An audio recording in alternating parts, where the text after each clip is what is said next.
Tere kõigile, eetris on nädala uudised. President Donald Trump teatas pühapäeval, et Ühendriigid lükkavad Euroopa Liidu toodetele kehtestatava 50% tariifi rakendamise 1. juunist 9. juulile edasi. Otsus tehti pärast telefonikõnet Euroopa Komisjoni presidendi Ursula von der Leyeniga varem samal päeval.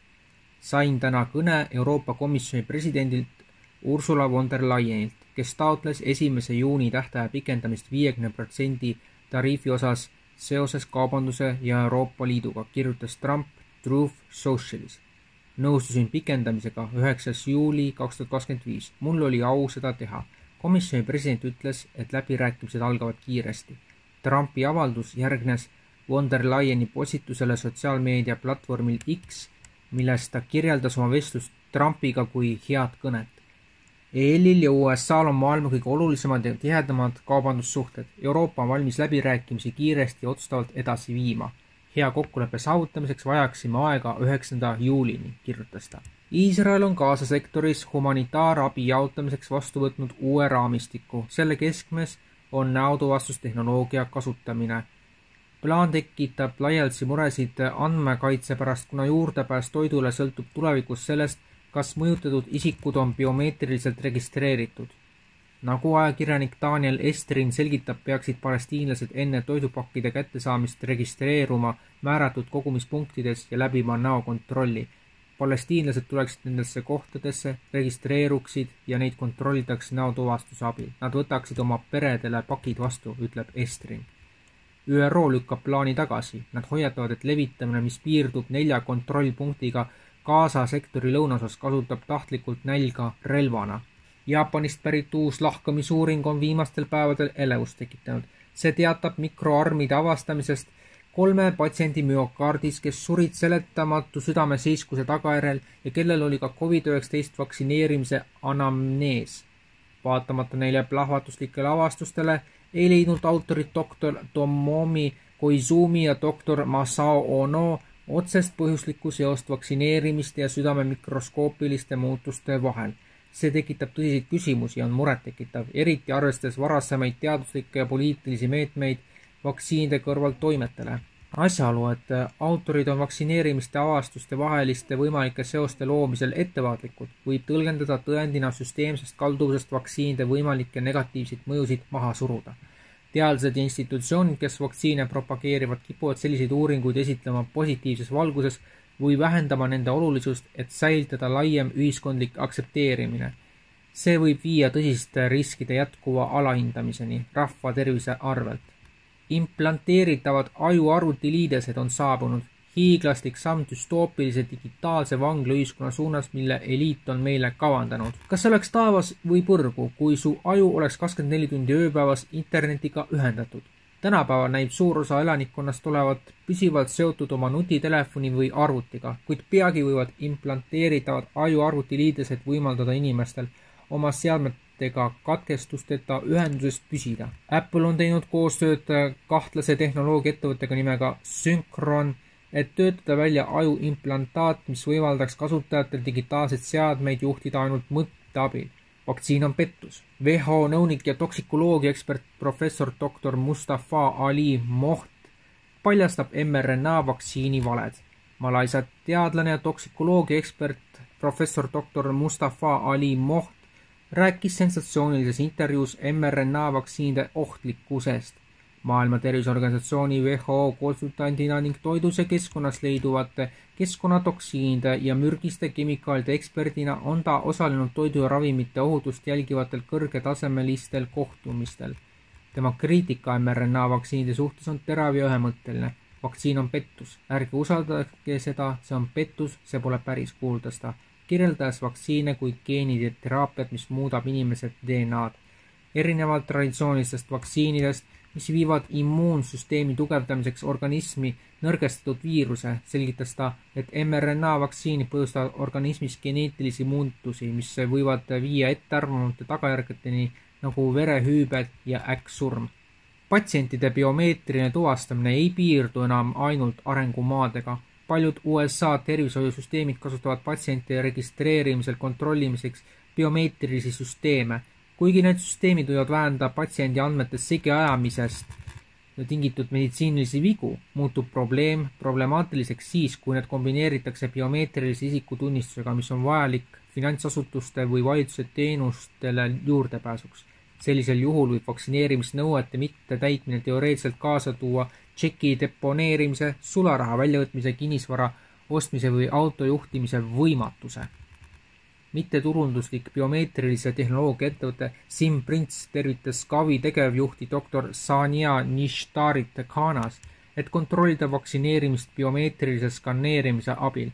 Gavi vaktsineerimisliit eesmärk on mitte kedagi vaktsineerimisega maha jätta ning Gatesi fond on üks selle asutaja liikmetest. Hollandi paremäärmuslik juht Geert Wilders esitas riigi valitsevale koalitsioonile karmi ultimaatumi, ähvardas valitsuse toetuse nädalate jooksul tagasi võtta, kui see ei kehtesta ranget asüülitaotluste külmutamist. Muidu me astume välja, kuulus Vabaduspartei PVV juht esmaspäeval pressikonverentsil, kus ta esitles 10-punktilist plaani, mille eesmärk on rängalt piirata migratsiooni kaotada kehtiv varjupaigapoliitika. Meie kannatus on nüüd otsas, ütles Wilders, väites, et tema partei on viimase aasta jooksul olnud rangema rändepoliitika oodates väga mõistlik ja väga kannatlik. Ta viitas varjupaiga taotlejatele täieliku piiri sulgemise õigustamiseks Euroopa Liidu toimimise lepingu DFEU artikli 72, mis lubab liikmesriikidel sisejulgeoleku küsimustes ühepoolselt tegutseda. USA tervishoiu inimteenuste ministeerium peatab $1 miljardi suuruse lepingu Modernaga. Linnugripi vastsed mRNA vaktsiinid on väljasuremise äärel.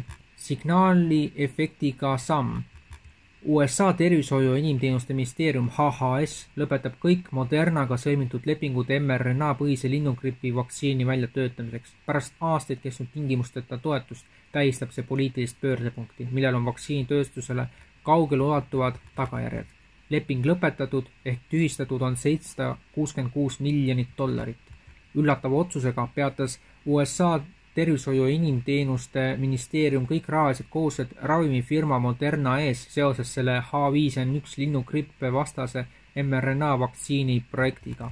Vene-Iisraeli ärimees hakkab Väimelas tootma mineraalvett 25 korda suuremas koguses, kui seda teeb Värska Originaal AS, mis toodab seda originaalset ja õiget Värska vett, mida me kõik teame. Tegemist on sama veehaardega, mis Värskal. Vene-Iisraeli ärimees tahab kaevata 2 580 meetri sügavust puurkaevu ja 1 200 meetri sügavuse puurkaevu. Puurkaevude ehitus juba käib, igast puurkaevust tahetakse pumbata 300 kuupmeetrit vett ööpäevas, kokku 900 kuupmeetrit ööpäevas. Aastas teeb see 328 500 kuupmeetrit. Kohalikud olid sügisest saati uinutatud detailplaneeringus, sest ehituslubade väljaandmisest vald kedagi ei teavitanud, isegi mitte kaevukinnistu otseseid piirinaabreid. Kuni inimesi hakkas paar nädalat tagasi või nii häirima ebameeldiv mädamuna lõhn, mis aeg-ajalt levis ja mida sealkandis pole varem olnud. Hais häritas kurku ja tekitas iiveldust. Omavahel asju arutades tekkis kahtlus, et hais võib olla seotud kaevamistöödega niinimetatud kanala kinnistul. Sügavate puurkaevude kaevamisel eraldub teatavasti väävel vesiniku ehk vesiniksulfiid ehk diivesiniksulfiid, mis on mädamuna lõhnaga värvuseta väga mürgine gaas. Ühendkuningriigis algab sel suvel tsentraliseeritud digitaalse isikutunnistussüsteemi järk-järguline kasutuselevõtt. Niinimetatud gov.uk wallet on mõeldud pikas perspektiivis koondada kõik valitsuse väljastatud isikutunnistused, näiteks veteranide kaardid, juhiload ja muud isikut tõendavad dokumendid ühte rakendusse. Süsteem peaks täielikult rakenduma 2027. aasta lõpuks. Sellel on kaugele ulatuvad tagajärjed privaatsusele, andmeturbele ja miljonite kodanike igapäevaelule. Rakendusse registreerumiseks on vaja esitada isikut tõendavad dokumendid ja kasutada näotuvastust. See on biomeetriline funktsioon, mis on saadaval enamikus tänapäevastest nutitelefonides. Valitsus kiidab suuremat tõusust ja digitaalset mugavust, kuid kriitikud näevad selles arengus järjekordset sammu sujuva jälgimisühiskonna suunas. Ning Iisraeli plaan hakata teostama järelevalvet nälgivatele kaaselanikele abi jagava USA palgasõdurite erafirma tegevuse üle on alanud halvasti ning väljavaated on vaieldamatult isegi halvemad kui Bideni ebaõnnestunud plaan Gaza ranniku lähedal ujuvkai rajamiseks. Juhtum leidis aset USA toetatud rühmituse hallatavas abijaotuspunktis Rafahi linnas Gaza sektori lõunaosas. Gaza humanitaarfond on uue süsteemi keskmes, mis piirab humanitaartoidu jagamist väikesele arvule relvastatud julgeolekujõudude valvatavatele keskustele. Esimesel katsel vallutas organisatsiooni hoonega nälgivate palestiinlaste laine pärast seda, kui ÜRO hoiatas selle kuu algusest, et umbes 500 000 inimest on näljahäda ohus. Iisraeli meedia kinnitab, et Ameerika julgeolekujõud on piirkonnast põgenenud. Plaan oli juba niigi äärmiselt vastuoluline ja nüüd ilmuvad pildid süvendavad kindlasti operatsiooni rahvusvahelist kriitikat. Eesti.com portaal saab olla tsensuurivaba ja täiesti sõltumatu sel juhul, kui te toetate pisikese ülekande või annetusega. Eesti.com-i saab toetada Mihkel Johannes Paimla EE 4078771008496547 märksõnaks ülekanne. Selline oli meie Eesti Eest nädala uudised 90. saade. Me kohtume teiega ka suvel, kuid kindlasti on need saated lühemad, kui on olnud viimased 2 või 3 nädalat, sest et tegu on ka suveperioodiga. Aga kindlasti olulisemast me hoiame teid kursis ja kohtumiseni edaspidigi. Nägemist!